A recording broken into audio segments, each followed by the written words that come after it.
இப்போ நம்ம பருப்பு வடை செய்ய போகிறோம். ஸோ இதுக்கு நான் கடலைப்பருப்பு வந்துட்டு 1 டம்ளர் அளவுக்கு ஊற போட்டு எடுத்து வச்சுருக்கேன். ஒரு 1 மணி நேரம் 2 மணி நேரம் வந்துட்டு ஊற வச்சுக்கோங்க. இது அப்படியே வந்துட்டு மிக்ஸி ஜாரில் போட்டுக்கிறேன்.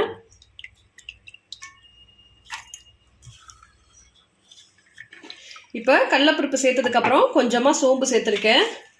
4 வரமிளகாய் எடுத்திருக்கேன். ஸோ கொஞ்சமாக உப்பும் சேர்த்துக்கிறேன்.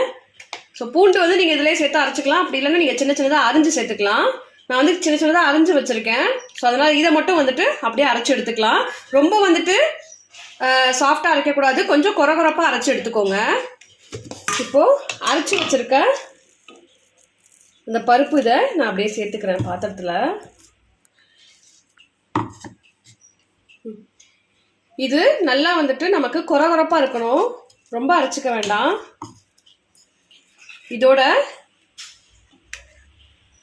ஒரு வெங்காயம் அளவுக்கு நான் சின்ன சின்னதாக வந்துட்டு அரிஞ்சு வச்சுருக்கேன், அதையும் சேர்த்துக்கோங்க. அதிலே பூண்டு பல்லு ஒரு 4-5 பூண்டு பல்லும் சின்ன சின்னதாக அரிஞ்சு வச்சுருக்கேன், அதுவும் சேர்த்துக்கோங்க. உப்பு வந்து பார்த்துட்டு தேவைப்பட்டால் இன்னும் கொஞ்சம் சேர்த்துக்கோங்க. இப்போ இதோட கொஞ்சமாக கொத்தமல்லி கருவேப்பிலையும் சேர்த்துக்கிறேன். இதோட கொஞ்சமாக வந்துட்டு பெருங்காயத்தூளும் நான் சேர்த்துக்கிறேன். கொஞ்சமாக சேர்த்துக்கிட்டா போதும் பெருங்காயத்தூள். ஸோ இதை நல்லா வந்துட்டு மிக்ஸ் பண்ணிக்கோங்க. இப்போது மாவு வந்துட்டு ஃபுல்லாகவே நம்ம அந்த போட்ட வெங்காயம், பூண்டு, கருவேப்பிலை, கொத்தமல்லி எல்லாமே சேர்ந்து நம்ம நல்லா மிக்ஸ் பண்ணி எடுத்தாச்சு. ஸோ இந்த அளவுக்கு நமக்கு இருக்கும். இப்போ இதை அப்படியே வந்துட்டு ரவுண்டாக பிடிச்சிட்டு லைட்டாக ஒரு அமுக்கி அப்படியே வந்துட்டு நான் ஆயில் வந்துட்டு ஏற்கனவே வச்சுருக்கேன். நல்லா ஆயில் வந்து சூடாயிருச்சு. ஸோ அப்படியே போட்டுக்கலாம்.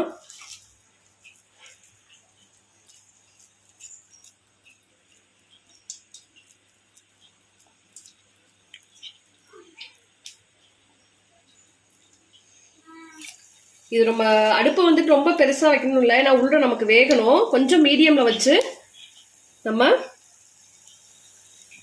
பொரிச்சு எடுத்துக்குவோம்.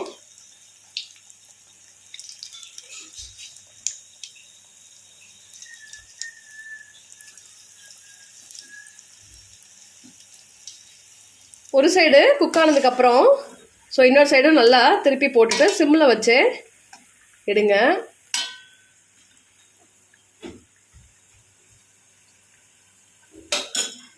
ஸோ வடை வந்துட்டு நமக்கு சூப்பராக ரெடி ஆயிடுச்சு.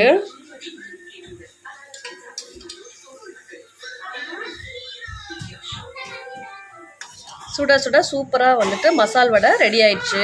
நம்ம சேனல் நீங்கள் ஃபர்ஸ்ட் டைமாக பார்க்குறீங்க அப்படின்னா மறக்காம சப்ஸ்கிரைப் பண்ணிடுங்க. பக்கத்தில் இருக்க பெல் ஐக்கானையும் ப்ரெஸ் பண்ணிடுங்க. அதில் ஆல்ன்ற ஆப்ஷனையும் நீங்கள் வந்துட்டு கிளிக் பண்ணிடுங்க. ஸோ நான் ஃபர்தராக போடுற வீடியோஸ் எல்லாமே உங்களுக்கு நோட்டிஃபிகேஷனில் வரும். அண்ட் இந்த வீடியோ உங்களுக்கு பிடிச்சிருந்தது அப்படின்னா மறக்காம லைக் பண்ணுங்க, ஷேர் பண்ணுங்க, சப்ஸ்கிரைப் பண்ணுங்க.